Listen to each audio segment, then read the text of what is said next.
अस्सलामुअलैकुम 10th class, welcome back. Chapter 18 start किया हुआ है हमने सॉल्ट्स के नाम से और आज है उस चैप्टर का लेक्चर नंबर 2। ठीक है, आज हम दो टॉपिक्स कवर करेंगे, टॉपिक 18.2 और 18.3। ठीक है, आई होप आपने पहला लेक्चर ले लिया होगा, उसके अंदर मैंने सारी बेसिक्स को बहुत डिटेल के साथ स्टडी किया है। उसी के आगे जो है फर्दर हम स्टार्ट करने जा रहे हैं chapter. Okay, let's get started. मैं नहीं चाहता कल के लेक्चर की तरह लेक्चर जो है वो लेंथी हो। हम दो टॉपिक्स कवर करेंगे लेकिन उससे कम टाइम के अंदर। ओके, शुरू करते हैं।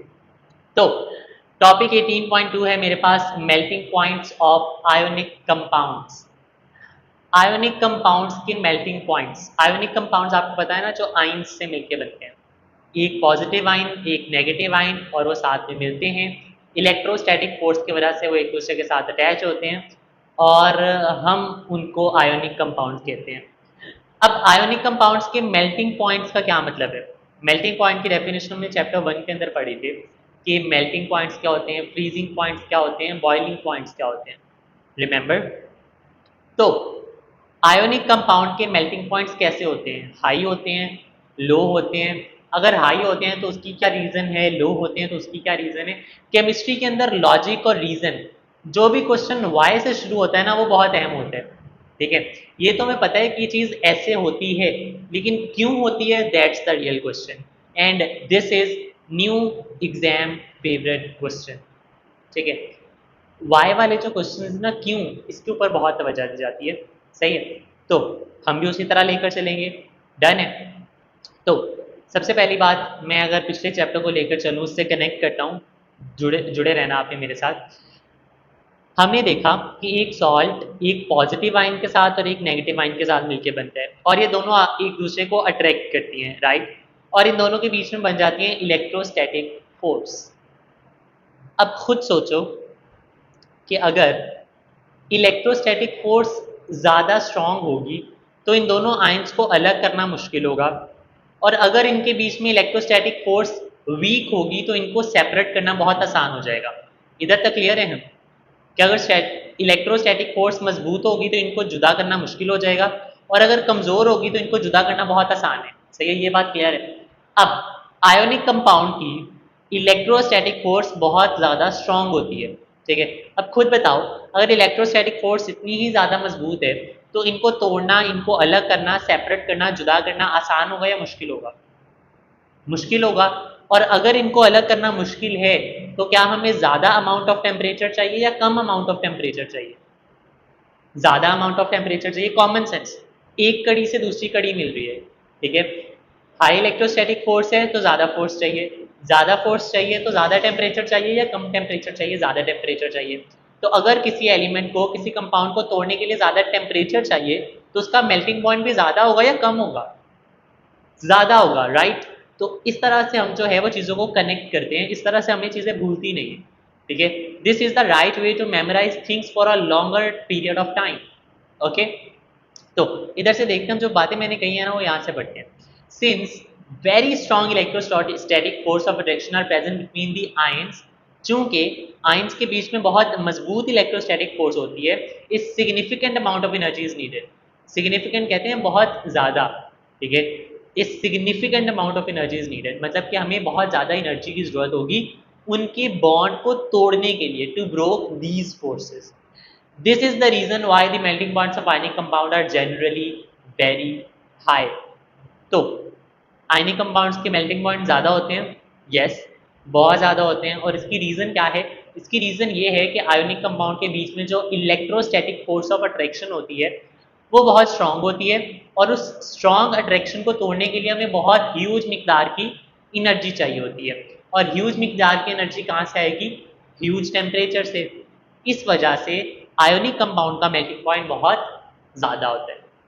क्वेश्चन चेक करो, आपका एक्सरसाइज का क्वेश्चन है कंस्ट्रक्टेड रिस्पॉन्स क्वेश्चन। पहला question, why are the melting point of ionic compounds generally high? Ionic compound के मेल्टिंग पॉइंट ज़्यादातर हाई क्यों होते हैं, उसकी रीज़न मैंने आपको बता दी। सही है, during the process of melting these attractive forces break down and let the ions move freely. जब हम उनको टेम्परेचर देते हैं ना बहुत ज़्यादा, तो उनके बीच में जो बॉन्ड्स होते हैं वो टूट जाते हैं। अब पॉजिटिव आयन और नेगेटिव आयन के बीच में जो बॉन्ड था वो टूट गया, अब पॉजिटिव अलग हो गया और नेगेटिव अलग हो गया, इससे उनकी अट्रैक्टिव फोर्सेस ब्रेक हो जाती हैं, टूट जाती हैं। The melting points of ionic compounds depend upon the charges present on the ions and their sizes. कल की क्लास के अंदर हमने देखा था कि इलेक्ट्रोस्टैटिक फोर्स ऑफ अट्रैक्शन, इनकी जो फोर्सेस हैं वो किन फैक्टर्स पे डिपेंड करती हैं। वो दो चीज़ें थी, एक तो था हमारे पास मैग्नीट्यूड ऑफ चार्जेस और दूसरा था डिस्टेंस बिटवीन देम। अब एक तो वही है चार्जेस प्रेजेंट और दूसरा है साइज। देखो मैं इसकी बात कर रहा हूँ जो हमने कल पढ़ा था, ये magnitude of charges and distance between ions. अब एक तो सेम है, ये रहा charges present on the ions and their sizes. जब इस तरह की दो चीज़ें हो ना, फैक्टर्स हो, तो उनको पॉइंट्स बना के लिखा करो, ठीक है। अब इसका क्वेश्चन क्या बन सकता है, on which factors the melting point of ionic compounds depend.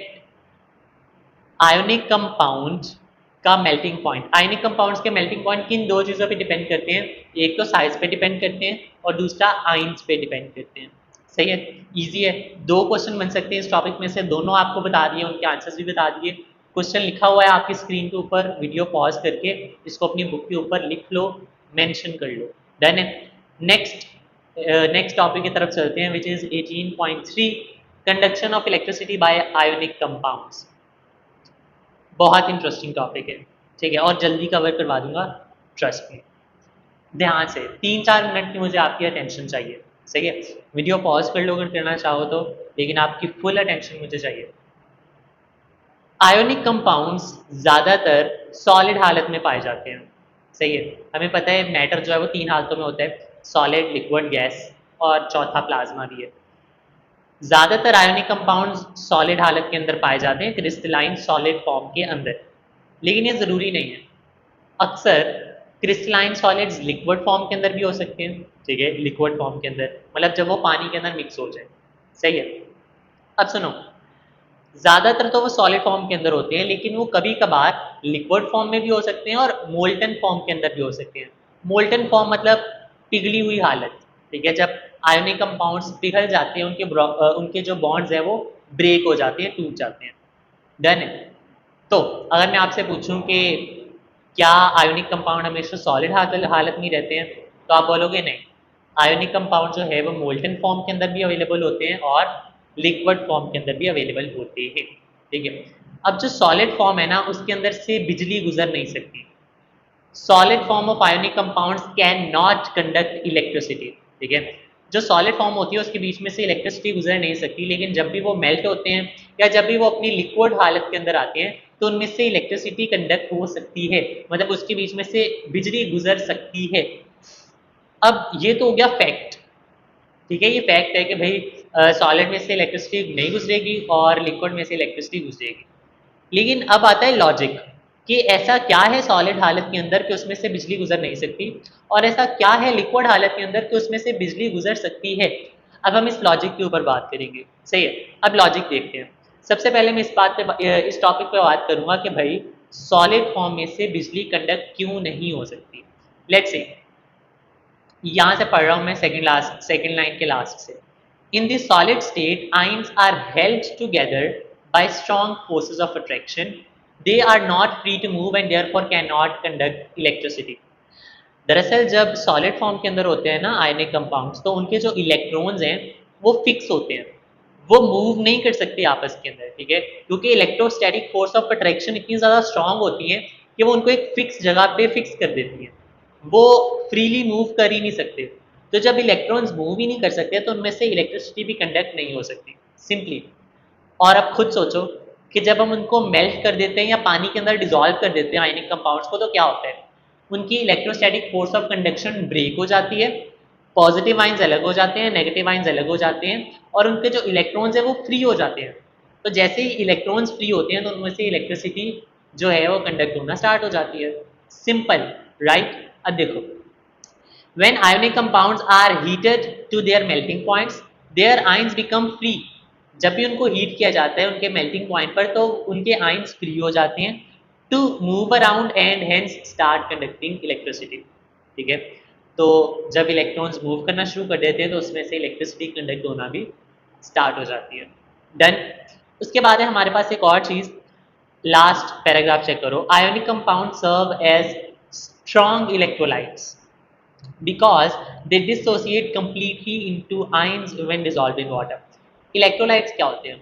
दरअसल केमिस्ट्री के अंदर कुछ लिक्विड्स को हम स्ट्रॉन्ग इलेक्ट्रोलाइट्स कहते हैं, कुछ को वीक इलेक्ट्रोलाइट्स कहते हैं और उनको कुछ को नॉन इलेक्ट्रोलाइट्स कहते हैं। मतलब कि ऐसे लिक्विड जिनमें से करंट बहुत अच्छे से गुजर सकता है, कुछ में से बिजली गुजर तो सकती है लेकिन प्रॉपरली नहीं गुजर सकती, और कुछ में से तो गुजर ही नहीं सकती। तो आयोनिक कंपाउंड जब लिक्विड हालत के अंदर होते हैं ना, तो ये बहुत ज़बरदस्त किस्म के इलेक्ट्रोलाइट्स होते हैं। ऐसा क्यों है? क्यों? अब देखो फिर से मैं क्यों का वर्ड यूज़ कर रहा हूँ, बिकॉज बहुत अहम है। वाई वाले क्वेश्चन जो है वो बहुत अहम है। तो ionic compounds serve as strong electrolyte because they dissociate completely into ions when dissolved in water. आपने कभी एसोसिएट का वर्ड सुना है? एसोसिएट होना, लिंक होना, राबता कायम करना, और डिसोसिएट उसका उल्ट है। ठीक है, जब एक पॉजिटिव आयन और नेगेटिव आयन मिलते हैं तो उसको हम एसोसिएशन कहते हैं, और जब ये अलग होते हैं, ब्रेक करते हैं, तो इनको हम डिसोसिएट कहते हैं। तो जब भी आयोनिक कंपाउंड को हम पानी के अंदर हल करते हैं ना, पॉजिटिव आयंस अलग हो जाते हैं, नेगेटिव आयंस अलग हो जाते हैं। इस डिसोसिएशन की वजह से ये जो पॉजिटिव और नेगेटिव आयंस अलग हो रहे हैं, ये परफेक्टली अलग हो जाते हैं। मतलब कि कंप्लीटली इनटू आयंस, जब हम इनको हल करते हैं ना, तो ये मुकम्मल तौर पर आयंस के अंदर कन्वर्ट हो जाते हैं और बहुत अच्छे से पानी के अंदर डिजॉल्व हो जाते हैं। तो ऐसी चीज़ों को हम स्ट्रॉन्ग इलेक्ट्रोलाइट्स कहते हैं। सही है। अब बहुत अहम कॉन्सेप्ट है इनके अंदर, ठीक है, बहुत काम की इंफॉर्मेशन है, लेकिन याद क्या करना है? Here it is. देखो, पहली दो लाइंस एमसीक्यूज हैं, ठीक है, मतलब जनरल नॉलेज है, एमसीक्यूज भी नहीं कह सकते। Ionic compound do not conduct electricity in solid state. Ionic compound solid state के अंदर इलेक्ट्रिसिटी कंडक्ट नहीं करते। They start conducting electricity in molten state और when they are dissolved in water. ये कब अपने आप में से इलेक्ट्रिसिटी को पास करना शुरू करते हैं? जब या तो ये मोल्टन फॉर्म के अंदर हो या फिर ये पानी के अंदर डिजॉल्व हो। अच्छा, इसके अंदर एक और क्वेश्चन बन सकता है, मैंने मेंशन नहीं किया। एग्जामिनर आपसे पूछ सकता है मुझे दो ऐसी शर्तें बताओ जिसके अंदर आयोनिक कंपाउंड्स के अंदर से इलेक्ट्रिसिटी कंडक्ट हो सकती है। अब ऐसी कौन सी दो शर्तें हैं? एक तो शर्त ये है कि आयोनिक कंपाउंड मोल्टन स्टेट के अंदर हो, और दूसरा वो पानी के अंदर डिजॉल्व हो। तो ये दो कंडीशंस लिख के आपको 2 नंबर पूरे पूरे मिल सकते हैं। ठीक है, आप इस तरह से भी सोच सकते हो। अब मैंने 3 क्वेश्चन हाईलाइट किए हैं, एक ब्लू से, फिर येलो से, एंड देन फिर ब्लू से, और ये मैंने तीनों आपको पढ़ा दिए। इनके क्वेश्चन जो लिखे हुए हैं वो यहाँ पे। कॉन्सेप्ट ले लो, क्वेश्चन मैंने आप लोगों के लिए लिख दिए, ज़रूरी नहीं है एग्जामिनर ने यही क्वेश्चन देने। वर्डिंग चेंज हो सकती है, आपके सामने जो है वो उर्दू के अंदर भी क्वेश्चंस मेंशन होते हैं। थोड़ा हाजिर दिमाग देकर जो है ना सोच लेना है। आपको जो भी क्वेश्चन आया होगा मैंने आपको लाजमी करवाया होगा और आपने किया होगा, तो अपने आप पे यकीन रखना है और थोड़ा सोचना है कुछ लम्हों के लिए कि ये क्या है, किस चैप्टर में से ये क्वेश्चन है, कौन सा टॉपिक का क्वेश्चन है, और हमने ये ज़रूर पढ़ा है। अपने आप पे यकीन रखोगे तो ज़रूर पेपर जो है बेहतरीन मार्क्स के साथ पास होगा। यानी पैनिक नहीं करना। सो टॉपिक्स दोनों कवर कर लिए, 18.2, 18.3, राइट। क्वेश्चंस बता दिए, सॉल्यूशंस बता दिए मैंने आपको।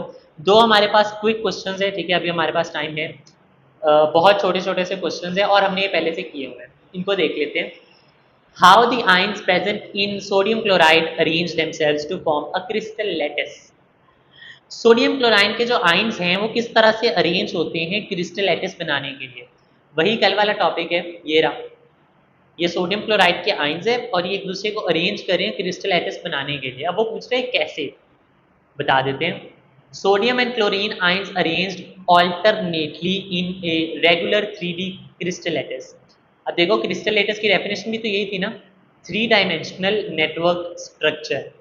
देन वही बात वो यहाँ पे कर रहे हैं कि sodium and chlorine ions arrange alternately in a regularly 3D crystal lattice. और वही बात कि हर सोडियम के गिर्द जो है वो 6 क्लोरीन आइंस होते हैं और हर क्लोरीन के गिर्द 6 सोडियम आइंस होते हैं। ये बात भी हम उस लेक्चर के अंदर कवर कर चुके हैं, कुछ भी नया नहीं है, ऑलरेडी हमने पढ़ा हुआ है। डन है। और दूसरा question, do you expect melting point of potassium chloride to be higher और लोअर देन सोडियम क्लोराइड? उसने आपको दो चीज़ें दी, एक तरफ है सोडियम क्लोराइड और एक तरफ है पोटाशियम क्लोराइड। वो पूछ रहा है इन दोनों में से किसका मेल्टिंग पॉइंट कम है और किसका ज़्यादा है। देखो क्वेश्चन अब सिंपल है, उसने सिर्फ पूछा है बता दो किसका मेल्टिंग पॉइंट कम है किसका ज़्यादा है, हम सिंपली ये बता सकते हैं। लेकिन अगर हम थोड़ी सी एक्सप्लेनेशन भी दे दें ना, उसने एक्सप्लेनेशन पूछा नहीं, और आप क्वेश्चन को गौर से पूछो ना, उसने कहीं पे भी नहीं पूछा कि मुझे रीजन भी दो, लेकिन देना ज़्यादा बेटर है, ठीक है। The melting point of potassium chloride is lower than sodium chloride. Potassium chloride का मेल्टिंग पॉइंट लोअर होता है सोडियम क्लोराइड से, क्यों? क्योंकि potassium is larger than sodium ion, result in beaker ionic attraction. जिसका साइज बड़ा होगा उसका मेल्टिंग पॉइंट कम होगा। ये कहाँ पढ़ा हमने? देखो ये यहाँ पे पढ़ा हमने, कहाँ गया, ये चेक करो, higher charges and smaller ion size. Charge ज़्यादा हो और आयन का साइज छोटा हो, अगर ये दोनों शर्तें हों तो stronger attraction and hence the higher melting points. अगर आपके पास चार्ज ज़्यादा हो और आयन का साइज छोटा हो तो आपका मेल्टिंग पॉइंट ज़्यादा होता है। तो यहाँ पे देखो, यहाँ पे सवाल ये है कि इन दोनों में से किसका मेल्टिंग पॉइंट ज़्यादा होगा? तो मेल्टिंग पॉइंट ज़्यादा है सोडियम क्लोराइड का, क्यों? क्योंकि सोडियम का साइज छोटा होता है और पोटाशियम का साइज बड़ा होता है। लॉजिक समझ आ रही है? Potassium is larger than sodium, that is why the melting point of potassium chloride is lower than sodium chloride. सही है, समझ आ रही है? ठीक है, ये एक लाइन हमारे से मिस हो गई थी, वो मैंने अभी बता दिया आपको, ठीक है। तो ये है हमारे पास, एग्जामिनर देख लो कहीं से भी क्वेश्चन बना सकते हैं, कोई भी लाइन का कॉन्सेप्ट उठा के टेस्ट कर सकते हैं। दैट्स ऑल फॉर टुडे, ठीक है, कल जितना ही टाइम हो गया, बट दो टॉपिक्स हमने कवर कर लिए, कल हमने सिर्फ एक टॉपिक कवर किया था। चंद एक क्वेश्चन हैं, ज़्यादा काम नहीं है, आप इनको जो है वो लिख के देख लेना। मुझे उम्मीद है कि जो दो लेक्चर्स हमने ले लिए, इन्हीं दोनों में से आपके जो है वो दो क्वेश्चन कवर हो जाएंगे। सही है, मिलते हैं नेक्स्ट क्लास के अंदर, नेक्स्ट लेक्चर के अंदर। थैंक यू सो मच, अपना ख्याल रखिएगा और मुझे फीडबैक लाजमी दे दीजिएगा कि आपको समझ आ रही है लेक्चर्स की। सही है, और अगर आपको लगता है कि आपके फ्रेंड्स इस तरह के लेक्चर्स से ज़्यादा फ़ायदा उठा सकते हैं तो ये लेक्चर्स चैनल उनके साथ भी शेयर कर दें, क्योंकि ये चैनल उन्हीं स्टूडेंट्स के लिए है जो कि स्मार्ट स्टडी करना चाहते हैं और बेहतरीन किस्म के मार्क्स अटेन करना चाहते हैं। ठीक है, थैंक यू सो मच, मिलते हैं नेक्स्ट लेक्चर के अंदर।